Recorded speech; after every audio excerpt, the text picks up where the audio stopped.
The European Union is pressing ahead with plans for new sanctions on Russia in response to President Vladimir Putin's first military mobilization since the Second World War. The bloc also ramping up its weapons supplies to Ukraine. EU Foreign Policy Chief Josep Borrell says Mr Putin's latest move showed panic and desperation.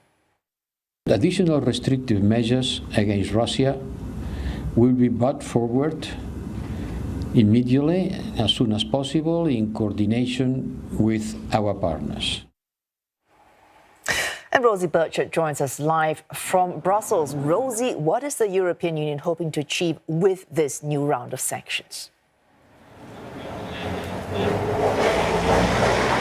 Well, what the European Union is hoping to achieve and what it has long hoped to achieve with the several rounds of sanctions it has proposed, has so far included, is really to try and cripple the Kremlin's ability to keep financing its war in Ukraine. So they want to hit on key industries which are key to filling the Kremlin's coffers. Now, remember, the European Union has already imposed successive rounds of sanctions on Moscow. Those have included, for example, banning the import of Russian coal, slapping sanctions on luxury goods, banning certain exports toward Russia. And the European Union insists this policy is working, but within the ranks of the EU, there is some disagreement on that. Now, looking forward, the EU has already imposed quite a significant raft of sanctions, so they now need to look at what's left in their arsenal.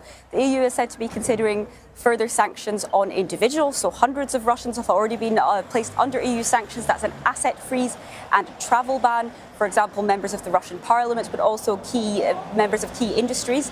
They'll look to list some more individuals. Then they'll also be looking into sanctions on Russian diamonds. That's key for the country of Belgium, where I am, because Belgium's city of Antwerp is known as the diamond capital of Europe, so they might face some opposition there.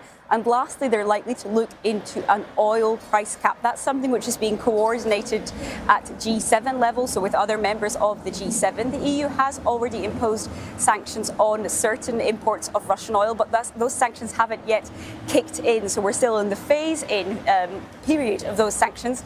And the G7, other countries, for example, including the United States and Japan, are said to be hoping the European Union is ready to go further and impose that price cap before its own oil sanction, before the bloc's own oil sanctions kick in. Those sanctions agreed a few months ago, but always difficult more and more among these countries as the fallout of sanctions is increasingly felt among EU nations. An energy crisis which is deepening across this bloc, and governments facing increasingly pushback from certain parts of the population as certain businesses and households struggle to pay energy bills, and particularly Hungary has said it will block certain sanctions, and this bloc of 27 countries needs unanimous agreement among all nations to move forward.